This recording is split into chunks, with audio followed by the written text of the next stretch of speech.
मेरे माँ बाप ने मेरी शादी एक ऐसे शख्स से कर दी जिससे मैं बिल्कुल भी पसंद नहीं करती थी।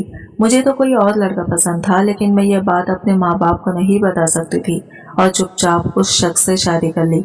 मेरा शौहर मेरे करीब आने लगा तो मुझे इससे घिन आने लगी थी, क्योंकि वो शख्स शक्लों सूरत में भी अच्छा नहीं था और अनपढ़ जाहिल गवाह था। मैंने इस शौहर का हक तक इसे वसूल करने नहीं दिया और मेरे अफेयर के बारे में इसको बता दिया और इसके फोन से ही अपने बॉयफ्रेंड से राबिता किया तो वो मुझसे मिलने की डिमांड की। इसलिए मैं भी इसके बताए हुए पते पर पहुंच गई, लेकिन वहां जाते ही मेरी जान निकल गई थी, क्योंकि वहां पर मेरे आशिक के साथ साथ कुछ और लोग भी मौजूद थे और मेरी इज्जत को तार तार करने के लिए जैसे तैयार थे। मैंने जैसे ही वहां से भागने लगी, मेरे साथ इन 4 लोगों ने जबरदस्ती की। उस वक्त मैं पीरियड्स में थी और इसी हालत में मेरे साथ उन्होंने वो सब कर डाला। जब सुबह में होश में आई तो ये देखकर मेरी जान निकल गई, क्योंकि पूरा फर्श पर खून। मैं अपने शौहर को शादी के रात में बिल्कुल भी करीब आने नहीं देना चाहती थी और अपने सुहाग रात में मैंने बिल्कुल ऐसा ही किया, क्योंकि मैं तो किसी और से मोहब्बत करती थी। फिर कैसे अपने शौहर को करीब भी आने देती। मैंने अपनी मोहब्बत के किस्से अपने शौहर को सुना डाले थे, क्योंकि मेरा शौहर बहुत ही भोला था और पिंडुआ सा था। मेरी बात सुनकर जैसे वो हैरान हो गया था। मेरी तो बातें सुनकर इसके होश ही उड़ गए थे, लेकिन वो मुझसे कुछ भी ना बोला और जानिमाज बिछाकर ज़ारो खतार रोने लगा। वो इतना रोने के बावजूद भी मुझे इस पर जरा भी रहम न आया और मैं आराम से सो गई थी। एक दिन अचानक कमरे में दाखिल हुआ और मुझे ये कागजात थमा दिए थे और कहने लगा, इसको सुबह खोलकर देख लेना। सुबह जब उठकर कागजात देखी तो ये देखकर मेरी जान निकल गई थी, क्योंकि इसमें मैंने शादी के दिन रुखसत होकर गांव में 10 घंटे सफर करके पहुंची थी। मैं दुल्हन होकर मुझे बस का सफर करना पड़ रहा था, लेकिन फिर भी पूरा सफर खामोशी के साथ किया। मैं गांव में अपना ससुराल पहुंच चुकी थी। मुझे अच्छे से तैयार करा के बेडरूम में बिठा दिया था। मैं एक पढ़ी लिखी लड़की थी। मैंने बीए पास किया हुआ था, लेकिन मेरे माँ बाप ने मेरी मर्जी के बिना मेरी शादी करवा दी थी, वो भी एक गांव के इंसान से, जो कि मैं इससे बिल्कुल भी पसंद नहीं करती थी। वो एक जाहिल गवाह था। मैं अब अपने किस्मत पर फूट फूट कर रो रही थी। मैं रोती भी तो ना क्या करती। मेरे दिल में कोई उमंग नहीं थी, बस अफसोस था कि मेरी शादी एक किसान से करवा दी थी। मैं इतनी पढ़ी लिखी थी, लेकिन फिर भी मेरे माँ बाप ने क्या सोचा कि मेरी शादी एक अनपढ़ जाहिल गवाह से करा दी थी। तकलीफ थी, आंसू और गम थे। जब मेरा शौहर खैसर कमरे में आया तो मेरे चेहरे पर एक नागवारी सी उतरी थी। मैंने इसे एक नजर देखकर अपनी नजर दूसरी तरफ कर ली थी। सफेद शलवार कमीज पहने वो कमरे में दाखिल हुआ था। बड़ी बड़ी मूछें, बिल्कुल एक गांव का पिंडोर सा लग रहा था। इसने मुस्कुराते हुए मेरे पास आकर बैठ गया। कुछ देर के लिए वो मुझे बहुत मोहब्बत भरी निगाहों से देख रहा था। इसका मुझे यूं देखना मुझे और भी गुस्सा दिला रहा था। वो मुझे बिल्कुल भी अच्छा नहीं लग रहा था और इतनी मोहब्बत से मुझे देखने के बाद मुझे कहने लगा कि तुम कितनी खूबसूरत हो। मैं बहुत खुश नसीब हूँ जो मुझे तुम जैसी प्यारी और पढ़ी लिखी बीवी मिली है। मुझे इसकी बातें भी अच्छी नहीं लग रही थी। इसकी बातें सुनकर मैं एक थी की नजर इस पर डाली थी और इसे बेझिझक कह दिया कि मैं बहुत बदकिस्मत हूँ जो कि मुझे तुम जैसे जाहिल गवार पिंडू शौहर मिला है। मेरी बात सुनकर वह हैरान और परेशान हो गया और इसके चेहरे की रंगत एकदम बदल गई थी। वो तो थोड़ा सा सांवला भी था। इसके आगे के 2 दांत भी जरा बाहर को दिखाई देते थे। वो शायद मुझसे इस किस्म की बात की तौखा नहीं कर रहा था। मेरे अंदर तो पहले ही एक आग सी लगी हुई थी। मैंने अपने माँ बाप के आगे लाख मना कर दिया था कि मैं इसे शादी नहीं करूंगी, लेकिन मेरा इतना कहने के बावजूद भी मेरे माँ बाप ने मेरी शादी मेरे खालाजाद से कर दी, जो गाँव में खेती बाड़ी करता था। मेरे माँ बाप का कहना था कि लड़का शरीफ और नेक है, तुम्हें बहुत खुश रखेगा और कमाता भी अच्छा है, तुम बहुत खुश रहोगी। लेकिन क्या खुशी का दारोमदार सिर्फ अच्छे नेक और कमाओ तक महदूद है? क्या मेरी ख्वाहिश, मेरी खुशी कोई अहमियत नहीं रखती? मेरे दिलों दिमाग में यही चल रहा था। ऐसी जलन थी मेरे अंदर कि मेरा लहजा, मेरे लफ्ज मेरे इख्तियार में ना थे। मेरा जी चाह रहा था खैसर पर अपने अंदर की सारी भड़ास निकाल दूं। मेरी बात सुनकर वो मुझे हैरत से तकिए जा रहा था। फिर कहने लगा, क्या बात है शहज़ीन, क्या खाला ने तुम्हें शादी की चीजें मर्जी से लेने नहीं दी? इसे लगा कि जैसे बचपन में मेरी वालिदा मुझे मेरी पसंद से चीजें लेने के बजाय मुझ पर अपनी पसंद मुसल्लित करती थी और मैं बाद में अपना गुबार सबके साथ निकालती थी। अब भी ऐसा ही कुछ हुआ है। मैंने सख्त तेवर अपना लिए। अगर चीजों की होती तो मैं शायद सब्र कर लेती। पहले जाकर आईने में अपनी शक्ल देखो। क्या तुम इस काबिल हो कि मैं तुम्हारे साथ जिंदगी गुजार सकूं? ना तुम्हारे पास अच्छी शक्ल सूरत है, ना ही आला तालीम। मेरे घर वालों ने मेरी जिंदगी बर्बाद कर दी है। अब बात मेरे ज़ब्त से बाहर की थी। मैं रोने लगी। वो चुप सा हो गया। इसका चेहरा बुझ सा गया था। मैंने रोते हुए कहा कि मैं किसी और से मोहब्बत करती हूँ। मैं तुम्हारे साथ नहीं रहना चाहती। मेरी यह बात सुनकर वो ताज्जुब से मेरे पास से उठकर खड़ा हो गया। कहने लगा, शहज़ीन, ये क्या कह रही हो? होश में तो हो? मैंने कहा, इसमें हैरान होने वाली क्या बात है? जिससे मैं मोहब्बत करती हूँ वो तुमसे 1000 दर्जे अच्छा है, खूबसूरत है, पढ़ा लिखा है। ये सुनकर वो नम आंखें लिए वॉशरूम में चला गया। और ये सच था, मैं एक लड़के की मोहब्बत में मुब्तला थी जिससे मेरी दोस्ती कॉलेज आते जाते बस स्टॉप पर हुई थी। वो यूनिवर्सिटी में पढ़ता था। वहीं से पहले हमारी नजरों का तबादला हुआ। इसके बाद फोन नंबर दिया। बाकी की मोहब्बत फोन पर परवान चढ़ी थी। मैं अब भी अपनी किस्मत को रो रही थी। जब खैसर वॉशरूम से बाहर आया, आंखें मूर्ति सी थी, चेहरा पानी से गीला था। शायद रो कर बाहर आया था। इसने मुझसे नजरें हटा ली और सामने रखे जाए नमाज को बिछाकर नमाज पढ़ने लगा। नवाफिल के बाद फूट फूट कर रोने लगा। मैं अपने कपड़े तब्दील करने वॉशरूम में चली गई। जब मैं सादे लिबास में बाहर आई तो वो जमीन पर चादर बिछाई तकिया रख के लेट चुका था। मैंने भी शुक्र किया था मैं बेड पर लेट कर सो गई। बहुत से दिन गुजर गए थे। ना मैंने खैसर से बात की और ना ही इसने मुझसे। वो सुबह होते ही खेतियों पर चला जाता, शाम को थक हार कर पहुंचता। इसकी मिट्टी और घास से गंदे कपड़े और चेहरे पर बहते पसीने को देखकर मेरा जी उबने लगता। मैं इसे बड़ी हकारत से देखकर मुंह फेर लेती। मेरे चेहरे की नागवारी वो भांप कर कमरे में चला जाता, नहा धोकर वापस आता। मेरी मजबूरी थी कि सबके सामने मुझे इसके साथ खाना खाना पड़ता था। हमारे ससुराल में ये रिवाज था कि मियाँ बीवी एक प्लेट में खाना खाएं। खैसर के साथ एक प्लेट में खाना खाना भी मुझे एक बड़ी आजमाइश लगता था। चंद दिन तो मैं आधी रोटी खाकर ही उठ जाती।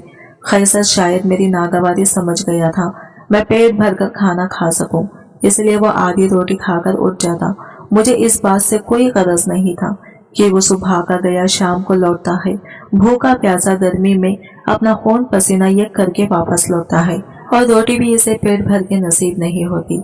मुझे तो बस अपनी अधूरी रह जाने वाली ख्वाहिशात पर हर वक्त खलक रहने लगा था। मुझे बार बार अजहर का ख्याल आने लगता। मेरे पास जो फोन था वो मेरी वालिदा ने वापस ले लिया था, और यहाँ बहू बेटियों को फोन रखने का रिवाज नहीं था।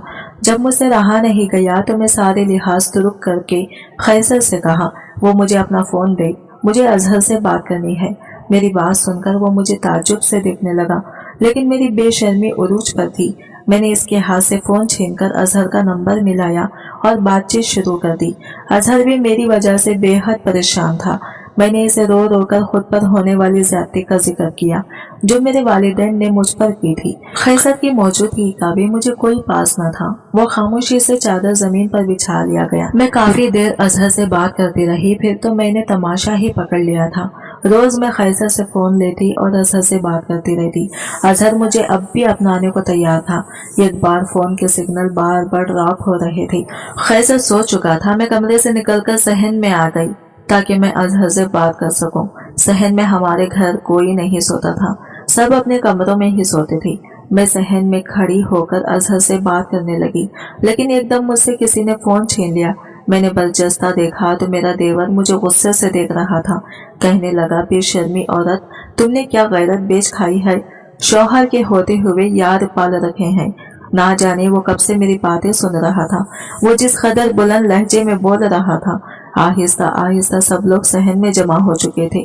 खैसर भी आंखें मसलता हुआ सहन में आ गया। क्या बात है, तुमने क्या रात को शोर मचा रखा है? खैसर ने मेरे देवर को सख्त लहजे में कहा। मेरे देवर ने सबके सामने मेरी पोल खोल दी। सभी मुझे देखकर हैरान थे। मुझे लगा अब तो मुझे घर से निकाल ही देंगे। अच्छा है, मैं वापस अपने घर लौट जाऊंगी और फिर अजहर से शादी कर लूंगी। लेकिन खैसर ने सबके सामने मेरे देवर को झूठा कर दिया। कहने लगा, मुझे अपनी बीवी के किरदार पर भरोसा है। वो अपनी किसी सहेली से बात करती है और मेरी इजाजत से करती है। खबरदार, जो किसी ने मेरी बीवी पर शक किया, इसके पाकिज़ा किरदार पर उंगली भी उठाई तो चंद जुमलों में ही वो सबको समझा चुका था। बात वही खत्म होगी, लेकिन मुझे इस पर और भी गुस्सा आने लगा। मैं कमरे में जाकर इससे झगड़ने लगी। मैंने कहा, तुम होते कौन हो मेरे बारे में ये कहने वाले? अच्छा खासा मेरा रास्ता साफ हो रहा था। तुम अपने भाई की बात पर एतबार करके मुझ पर इल्जाम लगाकर मुझे निकाल सकते थे। तुम जानते हो कि मैं किससे बातें करती हूँ। मैं यहाँ से वापस चली जाती। मेरे माँ बाप को मजबूरन मेरी शादी अजहर से करवानी पड़ती, लेकिन तुम्हारी इन बातों ने मेरी राहें बंद कर दी। तुम मेरा पीछा छोड़ क्यों नहीं देते? मेरी बात इसने खामोशी से सुनी। मैं गुस्से से इसे कह रही थी। वो कहने लगा कि अगर तुम मेरे साथ नहीं भी रहना चाहती, तब भी मैं तुम्हारे किरदार पर गलत बात बर्दाश्त नहीं कर सकता। तुम्हारी और तुम्हारे माँ बाप की इज्जत मेरी इज्जत है। मैं सारे इल्जाम खुद पर लेकर तुम्हें छोड़ दूंगा, ताकि तुम पर कोई उंगली ना उठा सके। 2-3 दिन में तुम्हें खुद शहर लेकर जाऊंगा। अगर वो लड़का तुम्हें इज्जत से अपनाने को तैयार है, मैं खुद पर इल्जाम लेकर तुम्हें खाला घर छोड़ दूंगा और बाद में तलाक भी भेज दूंगा। कैसर की बात सुनकर पहली बार मैं लाजवाब हुई थी। वो कम तालीम याफ्ता था, अनपढ़ था, बिल्कुल अंगूठा छाप था, लेकिन इज्जत गैरत का मतलब अच्छी तरह से जानता था। ना जाने क्यों मेरे दिल में इसके लिए जज्बात कुछ बदलने लगे थे, लेकिन मैंने अपने आप को झटका और अजहर को सारी बात बता दी। वो तो सुनकर खुश हो गया था। कहने लगा, तुम शहर में आ जाओ और अपने कजिन से तलाक ले लो। हम पहले कोर्ट मैरिज करेंगे। तुम मेरे पास ही रहना। बाद में तुम्हारे माँ बाप हमें अपनाने के लिए मजबूर हो जाएंगे। मैंने हामी भर ली। चंद दिन बाद ही मैं कैसर के साथ शहर चली गई। अजहर के बताए हुए पते पर पहुंचकर मैंने कैसर से कहा कि अब तुम जाओ, मुझे तलाक भी दे दो। इसके बाद तुम्हारा मुझसे कोई वास्ता नहीं। मैं अजहर से निकाह कर लूंगी। वो कहने लगा, मैं तुम्हारे लिए तलाक के गलीज लफ्जों को मुंह पर नहीं बोल सकता। मेरा ज़मीर इस बात की इजाजत नहीं देता। हाँ, मैं कागजी कार्रवाई कर दूंगा। कल तक इसी पते में तुम्हें तलाक भी दूंगा। यह कहकर वो चला गया। मैंने दरवाजा खटखटाया। दरवाजा अजहर ने ही खोला था। मुझे देखकर मुस्कुराने लगा। मैं घर दाखिल हो गई, लेकिन घर में इसके घर वाले नजर नहीं आ रहे थे। हालांकि वो मुझसे कह रहा था वो मेरे बारे में सब कुछ अपने घर वालों को बता चुका है। मैंने खाली सहन देकर पूछा कि तुम्हारे घर वाले क्या? मैंने खाली सहन देकर पूछा कि तुम्हारे घर वाले कहाँ हैं? कहने लगा, अंदर तो आओ, बताता हूँ। मैं इसकी हमराही में अंदर कमरे तक गई। कमरे में 2 मर्द और मौजूद थे। मुझे देखकर कमीनगी से हंसी हंसने लगी। इनमें से एक ने कहा, माल तो अच्छा है, इसकी कीमत मैं तुम्हें 3 लाख दूंगा। ये सुनकर तो मेरे होश ही उड़ गए। अजहर मेरी सौदेबाजी कर रहा था। मैं तो चकरा कर रह गई थी। इससे पहले कि वो मुझे कमरे के अंदर ढकेल कर कमरा बंद करता, मैंने बरवक्त अपना दिमाग चलाया और अजहर को धक्का देकर भागकर मेन गेट से बाहर निकल गई। वो तीनों मेरा पीछा करने लगे। कैसर अभी इतनी दूर नहीं गया था। इसे देखकर मैं इसे पुकारने लगी। इसने पलटकर मुझे देखा। मैं भागते हुए इसके पास पहुंची थी। मेरे पीछे इस वक्त 3 मर्द भाग रहे थे। रात का अंधेरा छा गया था। वो जगह भी सुनसान थी जहां अजहर ने हमें बुलाया था। मैं डरी सहमी कैसर के पीछे जा छुपी। वो तीनों मर्द हम तक पहुंच गए थे। कैसर से कहने लगे, इस लड़की को हमारे हवाले कर दो, वरना तुम्हें जान से मार देंगे। इसने जवाब देने के बजाय इन्हें मारना शुरू कर दिया। बदले में वो लोग भी कैसर जो मारने लगे। एक शोर सर सांझ गया था। कुछ देर में लोगों का हुजूम सा लग गया। खुदा की करनी ये हुई कि वहां से पुलिस मोबाइल गुजर रही थी। पुलिस को देखकर वो लोग भागने की कोशिश करने लगे, लेकिन पकड़े जा चुके थे। पुलिस कब से इनकी तलाश में थी। वो लोग लड़कियों को अपनी मोहब्बत के जाल में फंसाकर आगे बेच देते थे। अल्लाह ने मुझे बचा लिया था। कैसर के होठों के पास जख्म हो चुका था। पहली बार मुझे इसके जख्म को देखकर दुख हुआ था। वो मुझे खामोशी से बस स्टॉप तक ले गया। मैं इसके सामने नजरें उठाने के काबिल नहीं रही थी। वो अनपढ़ होकर भी बाज़रफ निकला था। मुझे अपना आप इसके सामने छोटा सा लगने लगा था। वो मुझसे पूछने लगा कि ज़्यादा कहाँ जाना चाहती हो? अपने वालिदैन के पास। मैंने कहा, मुझे आपके साथ जाना है। मेरी बात सुनकर इसने मुझे बड़ी हैरत से देखा था। इसके ज़र्फ के सामने रीजा रीजा ही होकर रह गई थी। मेरे माँ बाप ने मेरे लिए हीरा चुना था। बस मैं ही अपनी कम अक्ली से कांच की चमक देखकर अपने हाथ जख्मी करने चली थी, लेकिन बर वक्त बच गई। कैसर ने मुझसे दूसरा कोई सवाल नहीं पूछा और मुझे गाँव ले गया। मेरे इसने कैसर का जख्म देखकर फिक्रमंदी से पूछा कि खैसर तुम्हें हुआ क्या है? वो कहने लगा बस से उतरते वक्त गिर गया था, इसलिए चोट लग गई। मैं अपने अंदर बहुत शर्मिंदा सी होकर रह गई थी। मैंने अपने शौहर का बिज़ाहिर को देखकर इसे क्या कुछ नहीं सुनाया था, लेकिन इसने मेरे साथ अब तक भलाई ही की थी। 2 दिन तो मैं इसे नजरें नहीं मिला पाई, अपने अंदर खुद को लानत मिलामत करती रही। वो अब भी आधी रोटी खाकर मेरे पास से उठने लगा तो मैंने इसे रोक लिया। मैं कहा, आप खाना ठीक से क्यों नहीं खाते? रोज आधी रोटी खाकर उठ जाते हो। मेरी बात पर खैसर ने मुझे हैरत से देखा था, फिर उठकर नहीं गया, चुपचाप खाना खाने लगा। अब मैं ख्याल रखने लगी थी, अंदर से तो मैं टूट चुकी थी, इसलिए अपने शौहर सामने झुककर अपनी गलती का इतराफ करना मुझे मुश्किल लग रहा था। मैं चाहती थी कि वो मुझे खुद से माफ कर दे, लेकिन वो चुप था। रात को देर कमरे में आता और जमीन पर चादर बिछाकर लेट जाता। एक दिन मैंने अपनी सारी हिम्मत मुज्तमा करके इसके सामने बैठ गई। मैंने कहा, खैसर मुझे माफ कर दे, मैंने आपको समझने में गलती कर दी। हीरा छोड़कर मैं कांच का सौदा करने चली थी। मैं रोते हुए अपनी गलती का एतराफ कर रही थी, लेकिन वो अब भी खामोश था, कुछ नहीं बोला, ना ही मुझे चुप करवाया। अपना तकिया उठाकर जमीन पर सोने लगा। मैंने कहा, आपकी जगह यहाँ नहीं है, आप ऊपर सो जाएं। मैं जानती हूँ कि मेरी गलती छोटी नहीं है, बहुत बड़ी है। मैंने आपका बहुत दिल दुखाया है, लेकिन आपने अब तक अपना आला ज़रफ़ ही मुझे दिखाया है। हो सके तो मुझे माफ़ कर देना।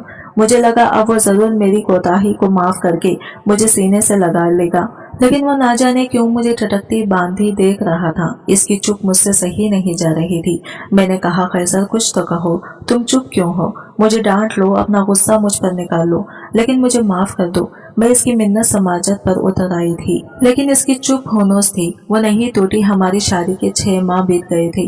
शादी के बाद जो चुप का खबर खैसर ने अपने होठों पर लगाया, वो मेरी मिन्नत समाजत और रोना धोना भी खोल न सका। वो मुझे खाली आंखों से देख रहा था, चुपचाप लेट गया। सुबह चंद कागजात मेरे हाथ में थमा दिए, मुझ तो गोया आसमान गिर पड़ा था।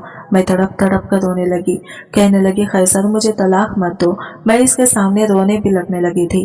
कहने लगा, तुम पढ़ी लिखी हो, इसे पढ़कर साइन कर देना। यह कहकर कमरे से बाहर निकल गया। मुझे नहीं मालूम था कि मर्द के दिल में उतर जाने बाद औरत अपनी गलती पर जितनी चाहे माफी मांग ले, इसे वो इज्जत फिर से नहीं मिलती। या शायद मर्द सबको सह जाता है, बस वो दूसरा मर्द बर्दाश्त नहीं कर सकता। मैं वो कागजात को हाथ में लिए फूट फूट कर रोती रही। मेरी इतनी हिम्मत ना हुई है वो कागज पढ़ूं। मैंने सोच लिया था कि रात को खैसर के पांव पड़कर माफी मांग लूंगी, लेकिन तलाक नहीं लूंगी। रात को जब वो कमरे में आया तो मैं इसके पांव में बैठ गई, गिड़गिड़ाकर इससे माफी मांगने लगी। इसने मुझे दोनों बाजुओं से पकड़कर खड़ा किया, कहने लगा, तुम कागज पढ़ लेती तो यूं न रोती, वो तलाकनामा नहीं है। फिर दरवाजे से निकालकर मुझे कागज पकड़ा दिए। मैंने आंसुओं पोंछकर जब कागज देखे तो वो जमीन के कागजात थे। जहाँ वो हल चलाता था, अपने हिस्से की सारी जमीन वो मेरे नाम कर रहा था। मैंने इसे हैरत भरी नजरों से देखा कि वो अपना सब कुछ मुझे क्यों सौंप रहा है। मैंने कहा, खैसर ये सब मेरे नाम क्यों कर रहे हो? कहने लगा, इसलिए कि तुम मेरी बीवी हो। मैं कल शहर जा रहा हूँ, कुछ दिन बाद लौटूंगा। खैसर ने मेरी लाख मना करने पर मुझे साइन करवा लिए। अगले रोज वो शहर चला गया। 4 दिन मैंने बड़ी बेसब्री से इसका इंतजार किया था। वो वापस तो आया, लेकिन घर में कहराम समझ गया था। शहर से खैसर की मैयत गाँव आई थी। मेरी तो दुनिया ही उचड़ गई थी। इसका एक शहरी दोस्त इसकी मैयत लेकर आया था। इसी ने बताया कि पिछले 2 माह पहले ही खैसर को मालूम हुआ है कि इसे कैंसर है, वो ज्यादा दिन नहीं बच सकेगा। ना जाने पिछले 6 माह से कौन सा अमल से लगाया जा रहा था, जिसका नतीजा इसकी जान ही ले गया। मुझ पर तो वशी के दौरे पड़ने लगे थे। 2 दिन बाद मैंने कुछ होश संभाला तो यह खत मुझे मेरी सास ने दे दिया। कहने लगी, शहज़ीन ये खैसर के दोस्त ने दिया है, कह रहा था खैसर ने तुम्हारे नाम भेजा है। ये सुनकर मुझे हैरत का झटका लगा था।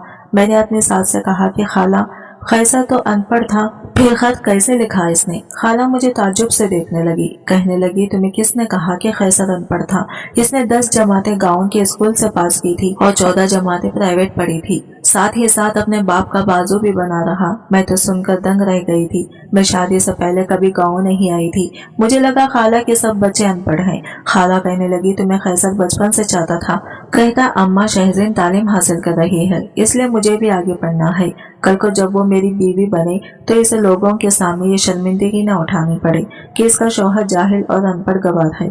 मुझ पर ये अंशकाफात किसी हथौड़े की तरह सा लग रहा था। आज तक मुझे खैसर ने यह नहीं जताया था कि वो भी पढ़ा लिखा है। मैंने वो खत क्या खोल कर पढ़ने लगी। शहज़ैन, मैंने आज तक तुम्हें यह नहीं बताया कि मैं तालीम याफ्ता हूँ, क्योंकि तालीम हासिल करना हर शहरी का हक है और ज़रूरी भी फिर इन बातों को सबके सामने जताया जाए कोई ज़रूरी तो नहीं होता। मैंने जब से होश संभाली थी अपने माँ को यही कहते सुना कि वो तुम्हें अपनी बहू बनाना चाहती है, इसीलिए मेरे दिल तुम्हारी मोहब्बत की नील बचपन से ही फूटने लगी थी। जैसे जैसे मेरी उम्र बढ़ती रही मेरी मोहब्बत भी परवान चढ़ती रही। कब मेरी मोहब्बत एक तनावा दरख्त की तरह मेरे वजूद में अपनी जड़ें पकड़ चुकी थी। मुझे अंदाजा ही नहीं हुआ। मुझे जब भी अम्मा ये कहती शहज़ैन पढ़ रही है तो मुझे भी पढ़ाई का शौक होने लगा। जब वो ये कहती शहज़ैन को खाने में ये पसंद है, मुझे वही चीज़ें खाने में अच्छी लगने लगी। मैं शायद गलती से तुमसे इश्क कर बैठा था शहज़ैन, इसलिए शादी की रात तुम्हारे मुंह से सब बातें सुनकर मुझसे बर्दाश्त ही नहीं हुआ। मैंने आज तक कभी आंसू नहीं बहाए थे। रोना तो बहुत दूर की बात है, हर हालात का डटकर मुकाबला करता था, लेकिन इस दिन तो टूट कर रह गया था। मर्द सब कुछ सह जाता है, लेकिन अगर लड़की शादी की पहली रात ये कह दे कि वो शौहर के बजाय किसी और से मोहब्बत करती है तो शौहर का मान एतबार चिकनाचूर हो जाता है। मैं भी टूट चुका था, फिर मैंने तुमसे मोहब्बत भी बहुत टूट कर की थी। इसलिए जब तुम मेरे सामने अपने आशिक से बात करती ऐसी बातें जिस पर शौहर होने के नाते मेरा हक था, तो मेरा दिल खून के आंसू रोता था। कभी यह गम मुझे कैंसर में मुब्तला कर गया, मुझे पता न चल सका। मैंने अपनी सारी जमा पूंजी तुम्हारे नाम कर दी है, कहीं मेरे मरने के बाद तुम्हारे साथ कोई हक तलफी ना कर सके। तुम आज़ाद हो शहज़ैन, पूरी इज्जत के साथ तुम्हें कोई भी अपना सकता है। मेरी मोहब्बत शायद मेरा मसला थी, इसलिए खबर तक मेरे साथ जाएगी। खत पढ़ते हुए मैं ज़ारो खता रो रही थी। ये मैंने क्या कर दिया, क्यों कर दिया? मैंने सोचा समझा क्यों नहीं। मेरे बेएतनाई ने मेरे शौहर की जान ले ली। मैं धाड़े मार मार कर रोने लगी। मेरी सास मुझे देखकर घबरा सी गई। कहने लगी शहज़ैन ऐसा क्या लिख दिया था इसने? मैं क्या जवाब देती, क्या कहती कि मैंने क्या खो दिया है? मुझे अक्ल तब आई जब मैं खाली और तहे दामन रह गई थी। मैं रोते हुए खुद कलाम थी, काश कैसा तुम्हारी जगह मैं मर जाती। कैसा तुमने मुझ जैसे खुद गरज से क्यों मोहब्बत कर ली? काश के तुम जिंदा रहते, तुम्हारे बदले मैं मर जाती। मेरे आंसू नहीं रुक रहे थे, मैं हज़ियाने की कैफियत से गुजर रही थी। एक वफा कैसर मुझसे निभाकर मिनटों मिट्टी तले जा चुका था और एक मोहब्बत निभाने का मैंने अहद कर लिया था। आज मेरी उम्र 25 साल हो चुकी है और मैं अब भी कैसर की बेवा हूँ। मैंने अपने शौहर से मोहब्बत इस मरने के बाद की थी, जो इस उम्र में पहुंचकर एक तनावा दरख्त की शक्ल इख्तियार कर चुकी थी। इसकी मोहब्बत की जड़ें मुझे अंदर मजबूती से जकड़ चुकी थी। मैं बीमार रहने लगी हूँ। मुझे अब भी यही लगता है कैसर को मरे हुए बस चंद घंटे ही हुए हैं। अभी मैंने इसका खत पढ़कर रखा है। मेरे लिए कैसर को मरे हुए बस चंद घंटे ही हुए हैं। अभी मैंने इसका खत पढ़कर रखा है। मेरे लिए मेरे अंदर की दुनिया तक सी गई थी। मेरा जख्म आज भी हरा है। मेरे दुख में कभी कमी नहीं आ सकी। मेरी इन सब लड़कियों से गुजारिश है जो अपनी आला तालीम को सर पर सवार कर लेती हैं और अपने कम तालीम याफ्ता शौहर को हकारत से देखती हैं कि खुदारा अपने शौहर की कदर करें। जितना मुखल्लिस वो आपसे है, कोई सड़क छाप आशिक नहीं हो सकता। जो शख्स आपको इज्जत से बियाने के बजाय कोर्ट मैरिज का मशवरा दे वो आपको बेच खाएगा। काश कि यह बात मैंने पहले समझी होती तो शायद कैसर आज भी जिंदा होता। आज की वीडियो कहानी आपको कैसी लगी कमेंट करके जरूर बताइएगा और वीडियो अच्छी लगी है तो लाइक शेयर जरूर कीजिएगा और हमारे चैनल को सब्सक्राइब करें फ्रेंड्स। मिलते हैं अगले न्यू वीडियो के साथ, तब तक के लिए बाय बाय, टेक केयर, अल्लाह हाफिज।